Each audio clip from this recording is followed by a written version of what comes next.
The wine glass slipped and shattered blood slid down my wrist, but I barely blinked. Across the mahogany table, Emerson dropped a manila envelope.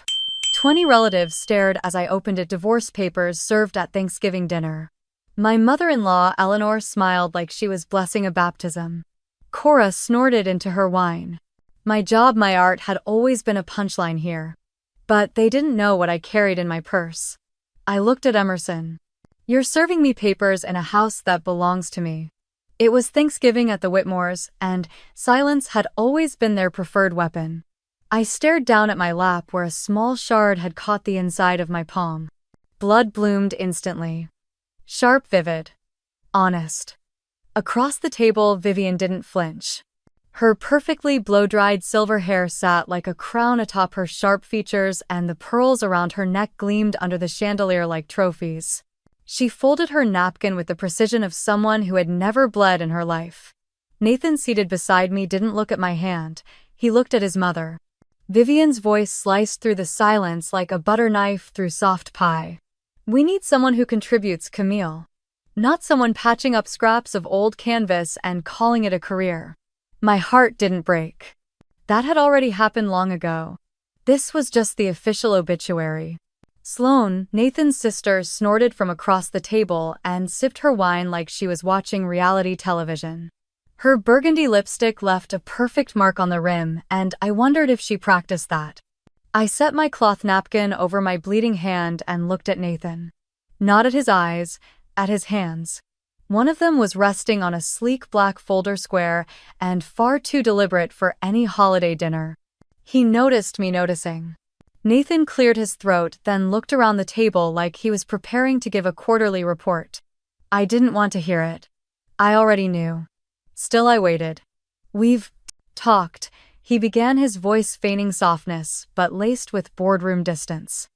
"And I think it's time we move forward separately." The word separately caught in my throat before it even reached my ears. He opened the folder. Inside was a single document. Legal paper. My name printed in bold. No ribbon, no envelope. No dignity. He slid it across the table like he was passing the salt. "It's just a formality," he said. The words hung there. Dense. Ridiculous. I hadn't even touched my mashed potatoes yet. "You picked tonight for this?" I asked it softly. Not angry, just done. Thanksgiving in this family had never really been about thanks. It was about appearances.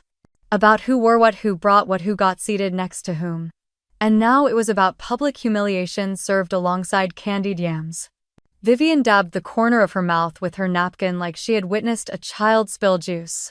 "It's better this way. You'll be free to explore something more suitable. Perhaps a real career." That word again. Career. Like mine didn't count because I didn't wear a blazer to work or attend charity galas with a board of trustees. I leaned back in my chair and stared at the chandelier. The light hit every cut glass edge. Dozens of tiny reflections danced above our heads, and none of them looked like me. I stood up slowly. The chair legs scraped back on the polished hardwood with a loud, ugly sound. Vivian winced like I'd broken decorum. Blood trickled past my wrist and landed in neat tiny droplets on the white cloth. My voice was calm. Maybe too calm. "Don't let this be the last thing you remember me for. But if it is, make sure you never forget the stain." Vivian blinked just once. Sloane lowered her glass. Nathan reached for something to say but found nothing. He just sat there, hands still on the folder like a man who had already packed his suitcase in his mind. I didn't need to slam the door. I didn't even need to raise my voice. I just walked out. Through the hallway with the family portraits where no photo of me had ever been added. Past the grand staircase where Sloane once posed for a magazine feature. Out through the heavy front door that opened slower than it should have, like the house itself hesitated to let me go, and into the night where the cold wrapped around me like a truth no one else wanted to touch. I didn't look back. Not at the house. Not at the blood. Not even at the marriage that had just bled out in front of a roasted turkey and a crystal gravy boat. Some endings don't come with thunder or tears. Just a red stain on white linen. The ride to the hospital was quiet except for the clicking of Ava's turn signal and the faint hum of tires on asphalt. I stared at the red smeared into my palm, dried into a crust now like an echo of something I hadn't fully processed. My hands didn't shake, my eyes didn't burn. Everything inside me had gone quiet like a room after the music stops. Ava glanced over from the driver's seat. Her lips pressed tight, her knuckles white on the wheel. She didn't ask questions. Not yet. The emergency room staff moved fast. I let them work, let them clean the cut on my cheek and check for signs of a concussion. It was all routine to them. Just another woman in a nice coat with a split lip. No one asked what happened. They didn't need to. By the time we walked back out into the pale gray light of early morning, I felt a kind of hollow relief. Not because I was okay, but because I was finally done pretending. Ava leaned against her car, arms folded, watching me. "You ready to tell me what's going on?" she asked, not unkindly. I reached into my bag and pulled out a folder. It was thick, a little worn at the edges. I handed it to her. She opened it slowly. Her eyes scanned the first page. Then the second. Then her whole posture changed. "Is this what I think it is?" she said, flipping through the documents. "The transfer of Monroe Villa." "Nathan signed this." I nodded. "He did. 2 years ago. We needed a paper trail for that ridiculous art loss deduction he used to write off gallery expenses. He thought it was clever." "You're telling me he signed over your entire family's beach estate to you just to write off a bad quarter in his luxury real estate company? He thought the gallery would fold. That it wasn't a real business." Ava's laugh was sharp. "Well, looks like your husband made a legal noose and handed it to you himself." I had forgotten how good it felt to see her eyes light up like that. Like fire behind glass. I almost tore it up once I said quietly. "Right after he made partner. I thought keeping it would mean I didn't believe in us." "Cam," Ava said, "don't ever doubt your instincts again." I looked out toward the horizon. Seattle's skyline in the distance was blurred by mist and the gray light of dawn. I remembered the night I'd printed those documents. Nathan had just gotten back from a conference in Toronto.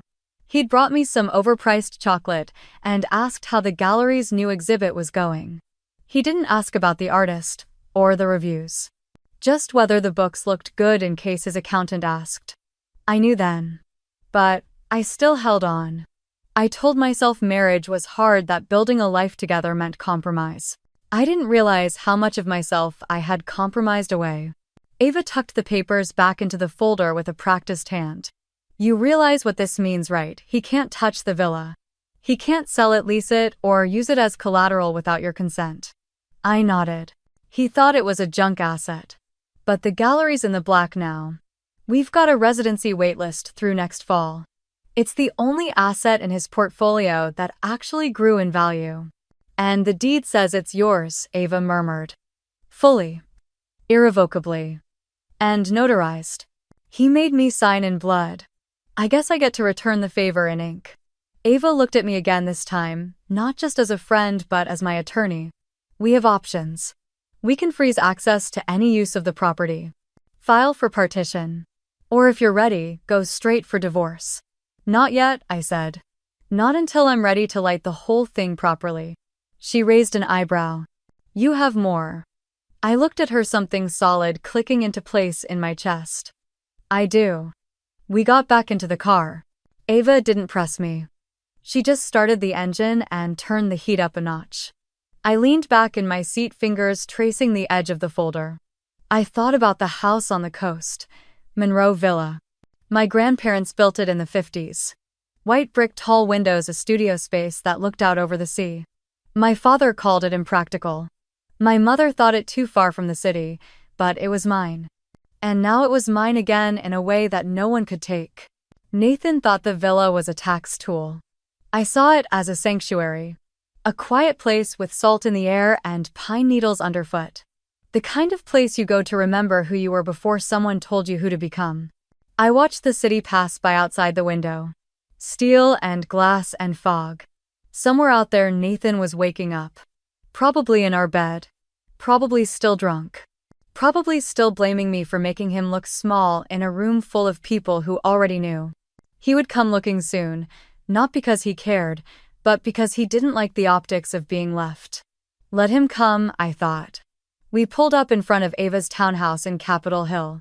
She lived in one of those narrow brick buildings with a copper mailbox and a tiny rooftop garden. As we stepped inside, she handed me a fresh towel and a sweatshirt. "I'll make coffee," she said. "Then we'll talk next moves." I sat on her sofa, the folder resting in my lap. It felt heavier now. Not with fear, but with something closer to clarity.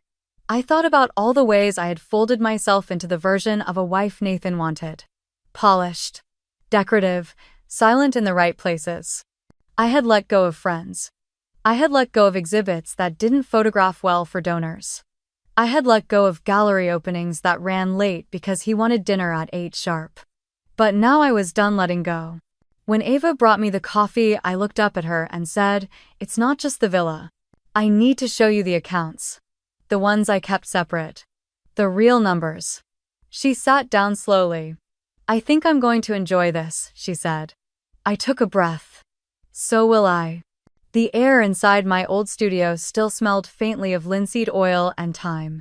Dust danced in the morning light pouring through the cracked skylight as Ava stepped carefully across the wooden floorboards. Her heels echoed sharp and curious. She ran her fingers across the edge of the work table where I used to grind pigments and stretch canvases on cold winter mornings. Nothing had changed since I left. Not the drop cloths folded on the chair, not the boxes of brushes with their worn handles, not even the notes I taped to the wall. This was where I had spent 5 years of my life becoming invisible. Ava turned to me, her voice soft with disbelief. "You really lived here." "Lived, worked, healed, disappeared." I shrugged. It was quiet. No one came looking. The rent was cheap. The landlord liked to be paid in cash and silence. She tilted her head, studying me like I was a painting she hadn't finished reading yet. There were 3 easels still standing near the back wall. One of them held a half-finished piece I hadn't touched in years. The colors had faded, but the structure remained: a woman seated in profile, faceless, holding a match. "Did you ever sell anything?" she asked. I nodded. "Mostly restorations. A few originals. Private collectors, some interior designers. I kept it all under a pseudonym. No one knew it was me. Camille Prescott was off the grid." Ava walked to the computer desk in the corner and powered up the monitor. It still worked. I had forgotten how the fan made that soft whining sound when it booted up. On the screen, my old website flickered into life. I hadn't touched it in months, but the gallery tabs were still live. I watched her scroll through pages of high-resolution images, clients' testimonials, and before and after shots of restored paintings. "You could have built a name," she said. I did. Just not mine. The front door creaked open and Miguel stepped in, shaking off his coat and dusting the rain from his shoulders. He looked older than I remembered, more gray in his beard, but the same intensity in his eyes. "You never told me she was coming back," he said with a nod to Ava. "She didn't tell me either," I said. He walked straight to the painting on the easel and stared at it in silence. I had painted it after my father's funeral, when I still thought grief was a temporary state. "You always leave them unfinished when they matter most," Miguel said, then turned to me. "That was your tell." I smiled despite myself. I missed his bluntness. His ability to look at my work and see me. He had been the only one who didn't ask questions when I disappeared. Just brought me supplies and reminded me to eat. "You still thinking about selling this place?" he asked. I looked around. The peeling paint, the leaky window, the radiator that hadn't worked since 2019. It had been my cocoon. But it wasn't home. "I don't know," I said. "There's still work to do here." "Then don't sell it. Transform it." "You remember the Harper Gallery? The one your grandmother ran before she got sick?" I nodded. "Why not bring it back?" He spread his arms wide. "You've got the name. You've got the talent. You've got people waiting to see what you've been hiding." Ava looked at me, her eyes lighting up. "That's actually not a bad idea." I swallowed, the knot rising in my throat. The Harper name. It still burned. Still carried weight I wasn't sure I wanted. I turned back to the screen where the inbox icon blinked faintly. "You still check your email?" Ava asked. "Only the Harper account. The old one. I haven't touched my real one since I left." She clicked it open before I could stop her. Pages of unread messages flooded the screen. Gallery inquiries, commission requests, a few charity invitations. But one stood out. The Sender Bellevue Museum of Contemporary Art. The subject line read, "Final confirmation for featured artist spotlight, Camille Prescott." My heart stopped. The email was dated 4 months ago. I clicked it open. It was short, polite, and devastating. Dear Camille, we regret to inform you that due to a change in your availability as communicated by your authorized representative, we will be withdrawing our invitation for the Fall Spotlight exhibition. We thank you for your time and wish you the best. Authorized representative. I scrolled down. Attached was a short email chain. The response came from Vivian Harper. On a private Gmail account I hadn't used since undergrad. She had written, "Camille is currently on sabbatical overseas and is not accepting any public appearances or exhibitions at this time. Please consider her future opportunities on a case-by-case basis." No signature. No explanation, just a clean erasure. I couldn't breathe. I stared at the screen as if it might morph into something else. Something I could fight. She canceled it, I said, barely audible. Miguel swore under his breath. Ava stepped back from the desk. Why would she do that? I didn't answer. Because I knew. Because if I had been featured in that exhibition, if my name had gone public again, if Bellevue had announced Camille Prescott's return, she would have lost control of the narrative. Of the estate, of the family name, of the Harper legacy. She had buried me quietly, and this would have been the resurrection. Miguel looked at me, his voice low. Maybe it's time people knew what really happened. I didn't respond. I just stared at the painting on the easel. The faceless woman. The match still poised between her fingers. What happens when you finally strike it? I didn't know. But maybe it was time to find out. I picked a corner table by the window at Roseland Cafe where the sun poured in like golden syrup and the smell of burnt espresso beans lingered in the air. My black coat was still damp from the morning rain, and I kept it on, letting the collar shield half my face. Nathan walked in 5 minutes late, crisp and smug in his usual way, like nothing had exploded between us. He wore the navy jacket I bought him for his first gallery opening, the one he swore made him feel invincible. I wondered if it still did. He spotted me, hesitated, then came over, pulling the chair out with too much force. I didn't look up until he sat. "You didn't have to drag me out in public like this," he said under his breath. "If you wanted to talk, you could have called." I stirred my coffee, watching the foam collapse. "You told your lawyer to push the paperwork through last week." I assumed we were past polite calls. Nathan sighed, rubbed his eyes, and leaned closer. "Camille, look. I know you're upset, but can we just not make this uglier than it has to be?" I finally looked at him. His pupils were too dilated, not from fear, from arrogance. He still thought he could control the narrative. "That depends.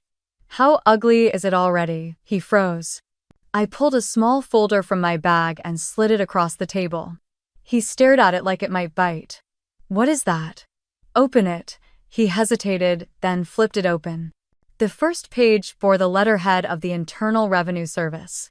Below that, a statement about preliminary findings regarding Harper Capital's use of Gallery Z to misrepresent operational losses. Page 2 had a list of questionable wire transfers, including one sent to an offshore account in Belize signed by none other than yours truly. My name. My digital signature. My exposure. Nathan went pale. "Where did you get this?" "From someone who's better at tracing money than your interns are at hiding it." He looked around the cafe, suddenly paranoid. His voice dropped. "You can't take this public." "Camille, this could ruin." He stopped himself. "Us," I offered, raising an eyebrow. "No," he whispered. "Me." There it was, the honesty I'd waited for. It wasn't about our marriage or our shared history. It was about his empire. His reputation, his funding. "You used my name to file false losses," I said evenly. "You made me a legal partner so you could claim my salary as an expense and funnel money through me. And then, after all that, you handed me divorce papers like I was just another failed investment." Nathan looked cornered. Not like a man in love. Like a man in litigation. "I didn't mean for it to get that far." It started as a tax strategy and then you got greedy. He opened his mouth to argue but closed it. His hands trembled slightly as he pushed the folder back toward me. What do you want, Camille? Name it. You want the house in Bridgehampton. The cars, I can even keep this out of the media if I leaned in. I want my name off every document you forged. I want my shares transferred back in full, not diluted through shell companies. And I want you to testify under oath that I had no part in Harper Capital's fraudulent filings. His jaw clenched. And if I don't, I sat back calm and measured. Then I hand this folder to the IRS directly. And when they ask why I waited, I'll show them the divorce papers. You served me like a coward. You used me, Nathan. But I'm done being useful to you. He sat in silence. The sun caught the edge of his cufflink and sent a tiny flash of light across the table. For the first time in years, I wasn't the one blinking back tears. You'll ruin both of us, he said quietly. I'll ruin you. I'll rebuild. He looked up, eyes narrowing. There was something cruel behind the fear now. This isn't over, Camille. I finished my coffee, stood and picked up the folder. I know. That's what scares you. Outside, the clouds had started to part, sunlight bouncing off the wet pavement. I walked back to my car with slow, deliberate steps.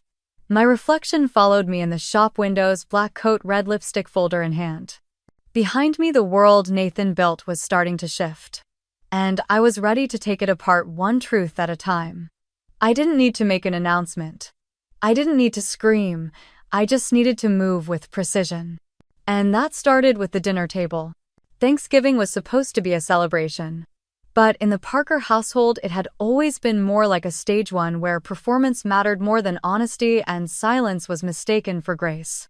Nathan's mother, Lorraine, sat at the head of the table in a silk cranberry blouse, her diamonds winking in the candlelight. Across from her, Nathan's father, Gregory, poured himself another glass of Pinot, already on his third refill. Their friends were gathered, old business partners, country club connections, a few extended relatives who were more concerned with real estate values than recipes. And me, the outlier, the one who never quite fit the curated aesthetic of their family. I wore a simple navy dress. No designer label, no borrowed diamonds, just me. Lorraine clinked her glass gently. Well, before we carve into this beautiful turkey, I think it's only fair to acknowledge what a year it's been for our Nathan, she said, smiling with that too smooth expression. The firm expanded, didn't it? And you secured that contract with Egerton Aerospace. There was polite applause. Nathan smiled modestly. I watched his hand rest lightly on the table right above the spot where the manila folder now sat, tucked beneath a linen napkin. And, of course, Lorraine continued, we're grateful for family. Some of us choose unconventional paths. Her eyes flicked toward me, but every family has its eccentrics. I felt the ripple of a few restrained chuckles. Nathan didn't look at me. He never did in these moments. I picked up my wine glass, swirling it slowly. I suppose unconventional is a more generous word than useless, I said softly. The room stilled. Excuse me, Lorraine raised an eyebrow. I'm just remembering what Gregory said last week, I replied, still smiling. When I mentioned a project I was curating. Something about art degrees being cute until someone has to pay rent. Gregory shifted in his seat, his cheeks blooming pink.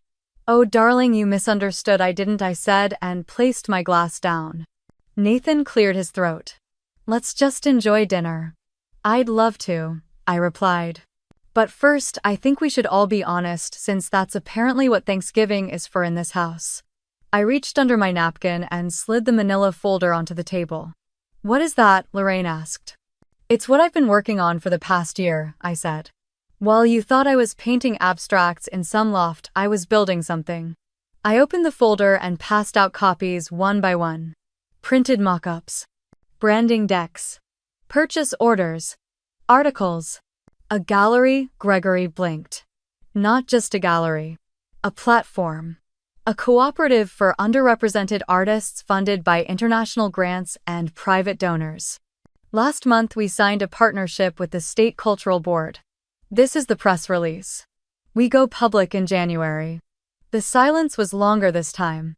Lorraine's smile vanished. Nathan's face stiffened.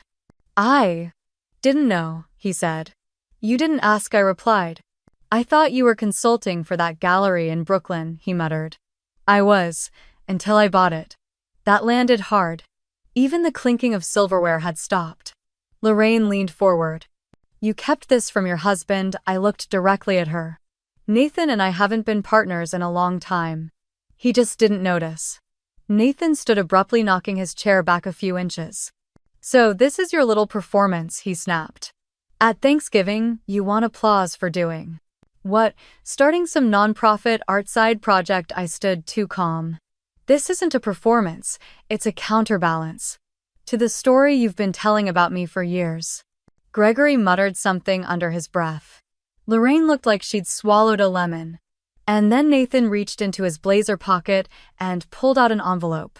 I knew before he spoke. He slapped it onto the table. You want a story? Fine, here's the ending. We're done. Divorce papers. Lorraine looked triumphant. Gregory looked mildly inconvenienced. And Nathan. He looked relieved. I didn't flinch. I didn't cry. I simply picked up the envelope and opened it. I flipped through the pages. It was all in order. The filing, the notary stamps, the pre-drafted asset division, which conveniently ignored anything that had my name on it. I looked up at him. I already filed, I said. He blinked. What I filed 2 days ago. With full documentation of your extramarital account withdrawals, your real estate funneling through your cousin's LLC, and your use of my social media accounts to redirect gallery funds to your firm. He went pale. I placed a small flash drive on the table beside the turkey platter. That's for your lawyer. If he's as good as you say, he'll know how to read the metadata. Nobody said a word. I sat down. Picked up my wine glass again. Now we can eat. Lorraine sputtered. You think you can just sit here after humiliating this family? This family humiliated itself, I said. I just stopped covering for it. Nathan didn't sit back down. He stood frozen, his eyes scanning the table like it had betrayed him. Gregory finally grumbled. Someone passed the damn cranberry sauce. It was a bizarre end to a performance none of them realized I had choreographed. But for the first time in years, I tasted the wine, and it was sweet. By the second morning, the gallery smelled like paint and plaster instead of mildew and memory. Miguel showed up right on time with his sleeves rolled and a clipboard in hand, ready to turn the dusty skeleton of my father's legacy into something new. I watched him take stock of each cracked window, each warped frame, and every careless nail left hanging from the past. Then he said there was someone I should meet. She stepped into the space with paint-splattered jeans and a backpack slung low on one shoulder. Her name was Lena, a junior at a nearby art school, or she would have been if her parents hadn't yanked her out to enroll her in finance. Her eyes moved like mine had when I was her age, part curiosity, part fear that someone would call her an imposter. She held her sketchbook like a secret. Miguel said she needed an internship to graduate. I asked her why she still drew, even after being forced out. She shrugged and said it was the only way she could breathe. I offered her a place here. Not a job, not a title.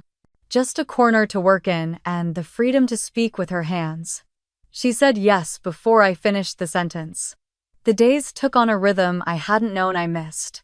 The sun pooled through the newly cleaned windows, catching the flakes of dust still dancing in the air. We stripped old canvases and built new walls. Lena painted backgrounds for forgotten frames while humming songs I didn't know, and I traced outlines of long-lost pieces from my father's archives. In those quiet hours, she started to ask me things: how I knew I was an artist, what kept me going, whether I ever regretted walking away from everything. I told her I didn't walk. I was pushed. But staying away, that had been mine. One afternoon, while I was upstairs cataloging a shipment of reclaimed fixtures, Ava stormed in with a folder clutched in her hand. Her heels echoed on the tile floor as she crossed the gallery without waiting for an invitation. You need to see this, she said, thrusting the papers toward me. It was a contract. A vendor invoice tied to the original build-out of our Seattle headquarters. But the signature at the bottom was mine. Or rather, it looked like mine. The problem was I had never seen the document before. Nathan signed it, she said, faked your name. He submitted it as part of our expense reconciliation package last quarter. The air turned sharp. For years, I had blamed myself for walking away too silently. Now I saw they'd counted on it. I called Ethan. He arrived that evening, his jacket still damp from the rain, his expression carved from stone. He laid out the pages across the gallery floor, careful, methodical. Ava poured coffee. Lena stayed in the back, pretending not to listen. Forgery, Ethan said. Fraud. And if this ties to the other files you've been digging through, Ava, we're looking at coordinated financial misrepresentation. I nodded, my pulse quiet in my ears. There was no need for anger anymore. Just clarity. They think this gallery is a vanity project, Ava said. But it's a vault. There's enough documentation here to trace every dollar they've siphoned using your name. Ethan tapped one sheet with his pen. This line item, this is what tips it. You were out of the company when this went through. There's no way they can claim internal approval. Not without admitting to a lie. I stared down at my forged signature. My own name twisted and hollowed out. Do we leak it? Ava asked. Number. I stood, slowly looked around the space, half renovated, half ruined. The wall where my father's old gallery plaque had once hung was now blank. A canvas waiting for something honest. We don't need to shout, I said. They'll hear it just fine when the court summons arrives. Ethan gave a dry laugh.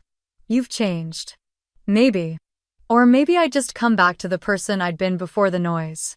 When they weaponize your silence, you learn to make it precise. Not rage, not noise, not spectacle. Just a slow, steady return. Later that night, after Ethan and Ava left, Lena approached me with hesitant steps. You don't look scared, she said. I'm not, but they stole from you. Yes. And they left fingerprints on everything. She looked down at her paint-streaked hands. I used to think fighting meant screaming until someone listened. Sometimes it does, I said. But sometimes it means waiting until they hang themselves with the rope they gave you. She nodded, then paused. Do you ever miss them? I didn't answer right away. I crossed the room, turned off the lights one by one, until only the soft glow from the hallway lamp remained. I missed the version of them I thought was real. We stood in silence, both of us surrounded by the smell of turpentine and beginnings. Outside, the rain had stopped. The street was quiet. And inside the gallery, something was taking shape. Something steady. Something mine. I had just finished setting up the final light installation when the front bell chimed. At first, I assumed it was the courier dropping off a delayed shipment of wine glasses for the gallery's soft opening, but the silence that followed made my stomach twist. I wiped my hands on the back of my jeans, walked to the door, and opened it to find Sloane on my stoop holding a battered duffel bag that looked nothing like her usual aesthetic. She was still in designer clothes, but her hair was undone and her eyeliner smudged. Her nails, usually pristine, were chipped at the edges. She didn't speak right away. She just looked past me into the hallway like she was still deciding whether she could actually do this. I stepped aside without saying a word. Sloane crossed the threshold, the scent of her perfume trailing in with her, though faded now, like it had been sprayed yesterday. She dropped the bag by the bench and turned to face me, arms crossed. I waited. Finally she said it, I'm not here to apologize. I nodded once. That's fine, I didn't ask you to. She hesitated. Nathan cut me off. Said if I didn't make a statement backing him, he'd make sure no one in his circle lifted a finger for me again. Mom and Dad won't answer my calls. My card got declined at the grocery store. So, I raised an eyebrow. So this is survival. She bristled but didn't argue. I pointed to the back hallway, the guest room's clean. You'll help in the archive room during the day. No interference. No theatrics. You're not here to relive your fall from grace. Her mouth tightened, but she gave a curt nod. Understood. I didn't hug her. I didn't ask how she'd been sleeping or if she'd eaten. I didn't tell her she looked exhausted or that I recognized the desperation she'd tried so hard to mask. Instead, I said I once had nowhere to go. So I won't leave you outside. She blinked. And for a moment her eyes softened. But she turned away too quickly for me to read anything more. That night I watched her through the glass wall that separated the hallway from the archive room. She sat curled on the edge of the guest bed, still in her blouse and heels, scrolling through her phone like she was waiting for someone to call her back into the world she used to own. They weren't going to. The next morning she came down before I did. I found her in the archive, hair tied up with a paint-stained bandana I'd left on a hook, sorting through stacks of wrapped canvases and labeling boxes with the precision of someone who had something to prove. She didn't ask what each painting meant. She didn't offer opinions. She didn't mention Dad or the press or Nathan or Malibu. She worked in silence, shoulders squared, lips pressed in a thin line. It felt like a truce carved out of exhaustion. By the end of the week, the gallery was almost ready. I sent out invitations to every collector who had once called my work promising before quietly stepping back when my name stopped carrying weight. Among them was Roger Ellison, the curator, who once told me he didn't think my vision was clear enough to sustain an exhibit. I sent him the invitation last. No caption. No explanation. Just the time and date and address of a gallery that had been scraped together from reclaimed wood and what was left of my inheritance. I didn't expect a reply. That evening I found Sloane in the kitchen, barefoot, drinking tea out of a chipped mug that had survived 2 moves and a basement flood. She didn't look up as she said, "You're really going to do this?" I leaned on the counter. "I already am." She glanced over, her expression unreadable. "You don't want champagne? Or a DJ? Or Dad's wine guy from Napa? Number. No speeches. Nope. No handshakes with old money. Not even a nod." She took a slow sip and set the mug down. "You're not building this to prove them wrong, are you?" I turned to rinse a brush at the sink, letting the water run hot over the bristles. "Number. I'm building it so I don't have to think about them at all." When I looked back, she was watching me. Not with pity, not with envy. With something quieter. Maybe even respect. The night before the opening, I walked through the gallery alone, barefoot on the polished floors, checking the lighting, the scent of fresh paint still lingering in the corners. Each frame was hung with exact spacing, each title card typed in the same font, no hierarchy of fame or price. This was not a space for posturing. There would be no champagne, no red carpet. No branded ice sculptures. Only the work. Only what survived. The final painting in the collection was one I'd started in the cabin. The one I couldn't finish until I let go of the idea that it needed to impress anyone. A woman standing in a river, her back turned, her hands empty. Around her, the water shimmered with light. The title card read, "No apologies." I stood there a long time before turning off the lights. Upstairs, I passed by Sloane's door. It was cracked open just slightly. I paused, then knocked twice. She opened it, hair damp from the shower, a book in her hand. I said, "Doors open at 5. You don't have to come down if you don't want to." She looked at me a long moment. "I'll be there, all right." I started to turn away, but she added softly, "Camille. Yeah, thanks for not asking me to explain." I gave a small nod. Some stories don't need retelling. Just reshaping. She didn't reply. But for the first time in years, I believed she might actually understand that. Or try to. I went to bed that night not thinking about who might show up. Only about what I'd already reclaimed, and what I wasn't willing to let slip through my fingers again. The next morning I picked up Lena in my beat-up Jeep and we headed down Route 47 toward a little antique salvage yard near Sandpoint. The sun hadn't quite burned through the mist, and everything had that golden haze that made the world feel softer than it was. Lena sat quietly, at first clutching her notebook and sketching something absent-mindedly while the pine trees zipped by outside. We'd hardly pulled into the gravel lot when she finally asked what had been sitting on her tongue since I told her about the gallery plans. "Why didn't you just sue them?" Her voice was gentle, but it landed sharp. I shut off the engine and leaned back in my seat for a second, watching a crow hop across a rusted trailer bed nearby. "Because I didn't want a courtroom win," I said. "I didn't want to prove I was right through arguments and affidavits. I wanted them to see what they broke. On their own. I wanted them to look around and feel the emptiness they chose. That stings deeper than any verdict." She didn't reply. Just nodded, like she understood in a way only someone who had also been silenced could. The salvage yard was a mess of twisted iron, discarded wood, and things no one else wanted. But I loved it. Each object had a story. Each scar was history. Lena followed me as I rummaged through old banisters and broken window frames. We found frames with chipped gold leaf and canvas rolls that had been tossed into a bin marked free. "This is it," I told her, running my hand along the edge of a discarded door. "This whole place is a graveyard of what people thought wasn't worth keeping. But we're going to give it a second life." Back at the gallery, we spread the pieces out on the floor. The walls were bare, quiet, waiting. I started unrolling the old canvases, exposing the ones I'd rescued years ago from Vivian's rejection pile. Some still had burn marks where she'd nearly set them on fire during one of her tantrums. I hadn't touched them since. I think part of me had needed to forget how close I came to losing my voice to someone else's jealousy. But now, with Lena's help and with my own hands, I started to restore them. Not perfectly, not to erase the damage, but to honor the fact that they survived. We called the new installation the Discarded Section. I didn't give it a press release. I didn't post it on social media. I just opened the doors. People wandered in slowly at first. Art students. Retirees with time.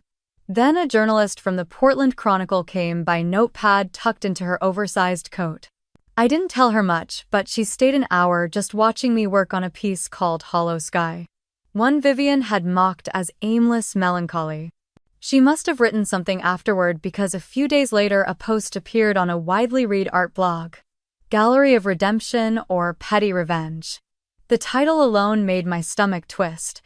The piece didn't use my name, but it mentioned the sudden reopening of a once-closed gallery now curated by an unnamed former partner with a flair for damaged work and poetic justice. Lena read it aloud to me in the studio. "You gonna respond?" she asked, glancing over her glasses. "Number," I said, wiping dust from my hands. "Let them wonder." I could have corrected the narrative. I could have explained that this wasn't about vengeance. It wasn't even about Vivian anymore. This was about giving voice to the parts of me they tried to silence. About making space for the imperfect, the abandoned, the too much, too soft, too loud parts they'd thrown out. And besides, I'd already said what I needed to say. On the walls. In the colors and brushstrokes they never bothered to understand. Later that week, I caught a glimpse of Vivian's new boutique launch in Manhattan on a glossy magazine page someone left in the coffee shop across the street. She was smiling stiffly in a pastel suit, cutting a ribbon next to some socialite whose name I didn't recognize. But there was a weariness behind her eyes. Or maybe I just imagined it. What I didn't imagine was the way people started talking. Quietly in corners of galleries and under Instagram posts. About ethics. About authorship. About how many women's voices had been buried under someone else's name. I didn't need to add mine to the debate. I'd carved out my own room and the doors were wide open. That evening, as I locked up, Lena came back with 2 coffees and a roll of butcher paper. "For the next series," she said with a smile. I didn't know what it would be yet. Only that it would come from a place Vivian could never touch again. And that was enough. For now. They began arriving long before the sun dipped behind the hills of Santa Fe. The gallery lights had been adjusted to a warm gold hue, casting soft shadows across the polished floors and blank white walls. I stood near the back with my hands folded, trying not to smooth the front of my dress for the 100th time. It was black, silk, sleek, and simple, not designed to impress but to command presence. I had worn white to everyone else's events. This one was mine. Black felt honest. Roger had handled the press invitations. Ethan had made sure every piece of lighting hit exactly where it needed to. Even the hors d'oeuvres were curated by a chef from New York who owed me a favor from years ago. But it wasn't the food or the press that knotted my stomach. It was the people I couldn't control. The ones who weren't supposed to come. They walked in together just as I stepped onto the platform to begin speaking. Vivian in her signature ivory shawl. Nathan in a blazer 2 sizes too smug. I didn't acknowledge them. I didn't flinch. Instead, I began. "Thank you all for coming tonight." This collection began in silence.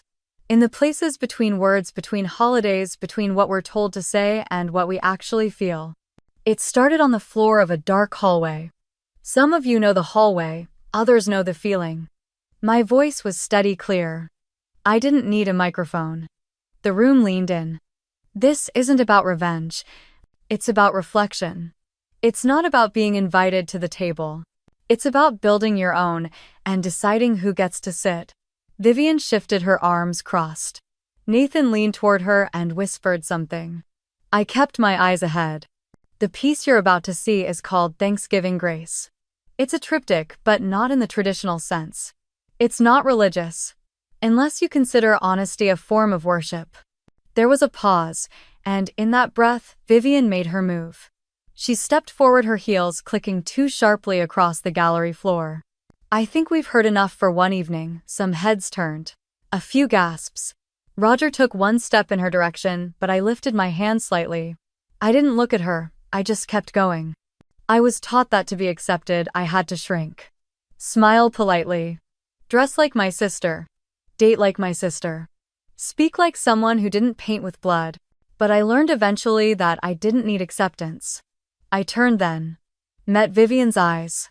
I needed recognition, and with that the curtain dropped. 3 panels. Left the shattered china from our last family dinner. White porcelain splintered into jagged shards, some edges stained red. In the background, the outline of a woman on her knees. You couldn't see her face, but you could see her hands holding the broken pieces together. Center, a hallway. Dimly lit. The same one from our house in Montclair. But this time light streamed in from a cracked door at the far end. And between the viewer and the door, a figure walked away, dress trailing behind, steady and upright. Right, the same dinner table from the first panel. Reassembled.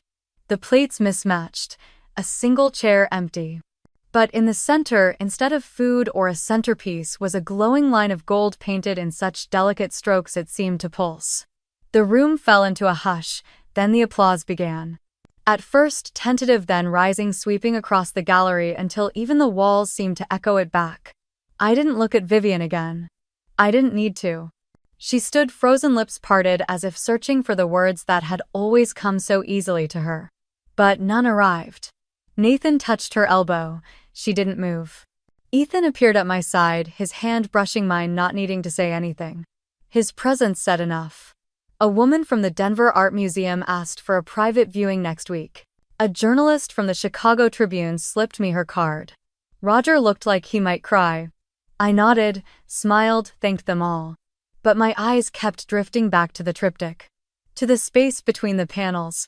To the silence I had finally filled with something of my own making. An hour later, as the last of the guests began to leave, I caught a glimpse of Vivian again. She was standing alone by the punch table, her eyes fixed on the center panel. Nathan was nowhere in sight. She didn't approach me. She didn't speak. But for the first time in years, she didn't look past me either. She looked at me. At all of it. And this time she had nothing to say.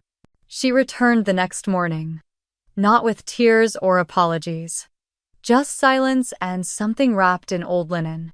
I was sorting through a delivery of canvas rolls in the back of the gallery when I heard the soft knock.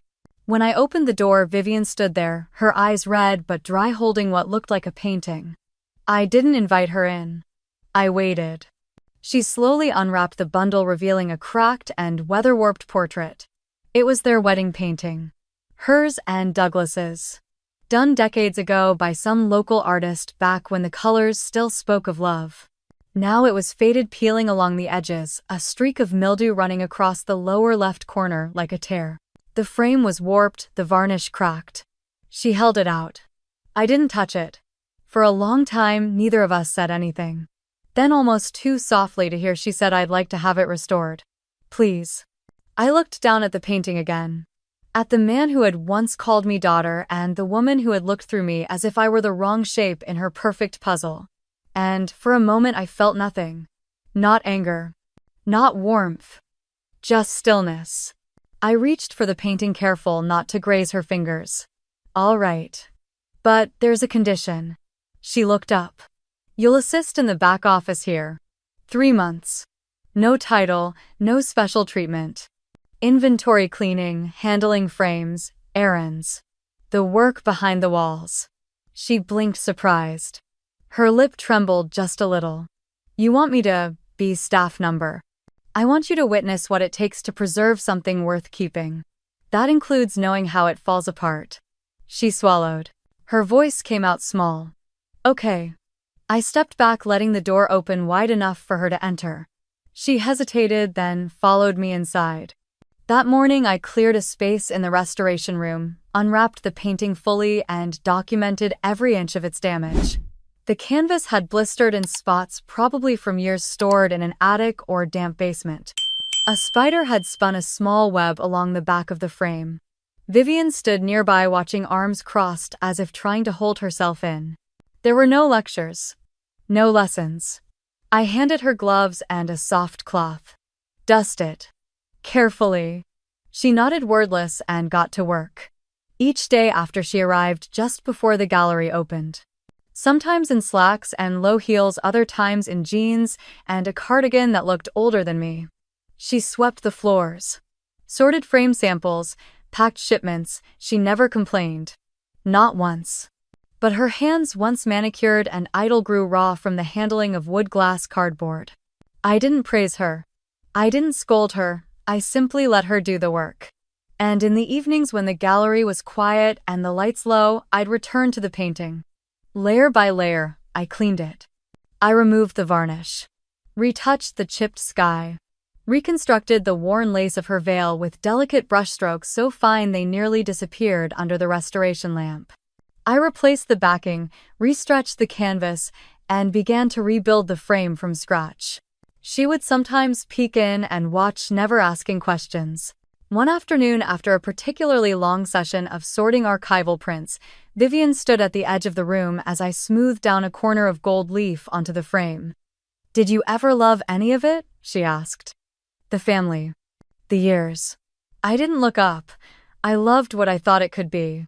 She nodded slowly. "I didn't know you were in pain. You didn't ask." A pause. "Do you hate me?" I set the brush down. I looked at her. "Number. But I don't trust what you choose to remember." She looked down at her hands. "You remind me of Margaret sometimes," she whispered. "Your steadiness."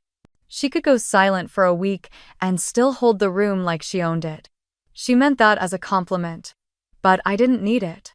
2 days later, the painting was finished. I didn't tell her. I just hung it in the gallery's private collection room, a space only staff or special clients ever entered. When she arrived, I handed her a key to the side door and gestured for her to follow me. We stood there in front of the painting side by side. The frame gleamed. The canvas glowed in ways it never had before. Not youthful. Not romanticized. Just preserved. "Seen," she whispered. "You made it beautiful again." I shook my head. I just took away the rot so you could see what survived." She reached up, almost touched the edge, then dropped her hand. "Thank you." I turned away. "Don't thank me. Just decide what you want to remember from here." And then I left her standing there alone with the portrait of a marriage she once paraded like a trophy. Let her look. Let her wonder how much of it was still true. I had my own preservation to finish, and it had nothing to do with her. The classroom still smelled faintly of new carpet and dry erase markers, that strange sterile freshness that somehow felt like the start of something. The first time I stepped into this room, it was as a guest speaker. This time it was mine. Not borrowed, not offered out of pity. Mine. Lena was already there, arranging a stack of printed syllabi on each desk, her movements efficient and calm. She'd always had that teacher energy, even before she ever stepped foot in front of a chalkboard. She looked up when I entered, a small smile playing at the corners of her lips. "You ready for this?" she asked. I nodded, even though ready didn't quite capture what I felt. This wasn't nerves, it was clarity. The kind that comes after fire has burned everything away. The students began to filter in, most of them a little older than the average undergrad, some fresh out of corporate chaos, others maybe just trying to restart. They were curious but guarded. I knew that look. I had worn it myself not too long ago. "Welcome to your first session of Advanced Crisis Ethics," I said once everyone was seated. "My name is Camille, and before we dive into protocols and policy breakdowns, I want to ask one thing. Why are you here?" A man in the third row raised his hand. "Because I made a mistake. I want to understand it better." Another voice from the back. "I saw what happened to a friend and realized I could have done more." A woman near the front looked straight at me. I don't ever want to be the reason someone doesn't speak up again. I nodded. That's enough for today. They laughed, and I smiled. We kept going. Midway through the break, I stepped outside for air. Ava was waiting near the benches with her phone in hand. The look on her face wasn't urgent, but it wasn't casual either. "You've got some closure news, don't you?" I asked. She handed me the phone already pulled up to a news release. Nathan Caldwell formally charged with 3 felony counts: securities fraud, wire fraud, and obstruction. Bail denied. I didn't flinch. Didn't feel the adrenaline or satisfaction or fear I might have expected months ago. Just something quieter. Completion. "He named you in nothing," Ava added. "Not once." "He didn't flip, you're clear." "Ethan said the freeze on any pending investigation tied to your name was lifted this morning. You're officially off the radar." "Thank you," I said. Not to her specifically, but to the moment. To all of it. Ava hesitated before speaking again. "He sent a message. To your old inbox. It got flagged and bounced to my archive. I don't want to see it." "You should," she said. "If only to know." Then she added, "He signed it Camille, not Cam." That alone made me curious enough to ask her to forward it. I waited until I got home to read it. Waited until Lena had gone to bed, the lights were off, and the house was quiet. It was long. It started with "I was wrong." It continued with "I got scared and I convinced myself that throwing you under the bus was survival, not betrayal." Then came the story about his father. About how legacy meant winning at any cost. About how he wasn't sure who he was without someone to impress. He wrote about the night I left.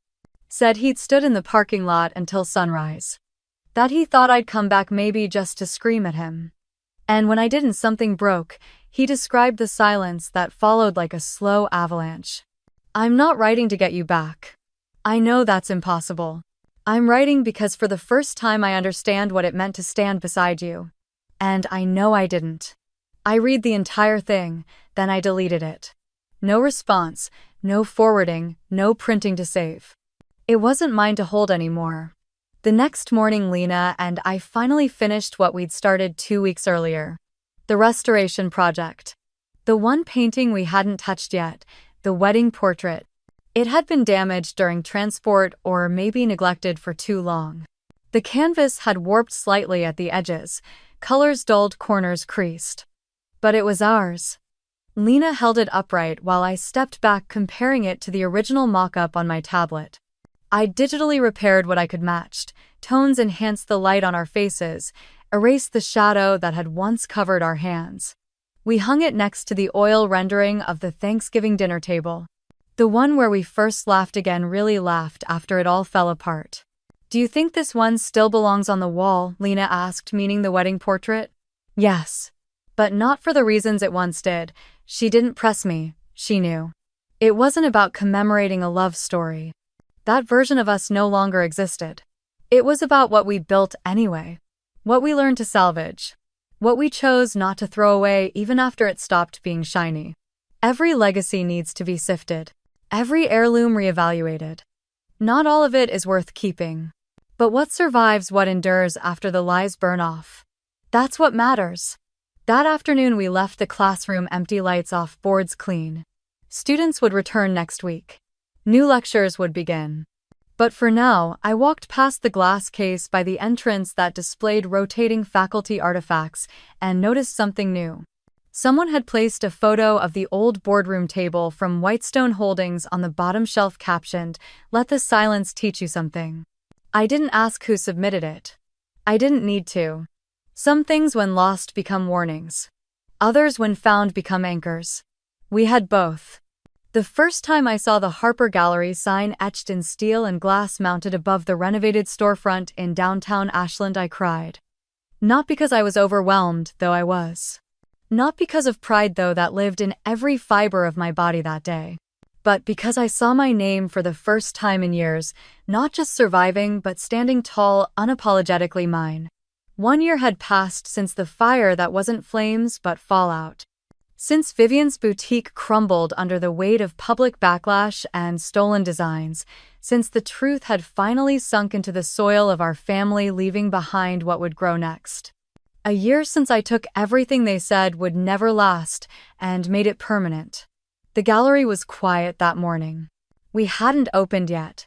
Just the soft buzz of the lighting overhead and the filtered sun stretching through the windows. I walked through the main exhibit hall with coffee in hand, nodding at the familiar hum of preparation. Lena was in the back adjusting a lighting panel.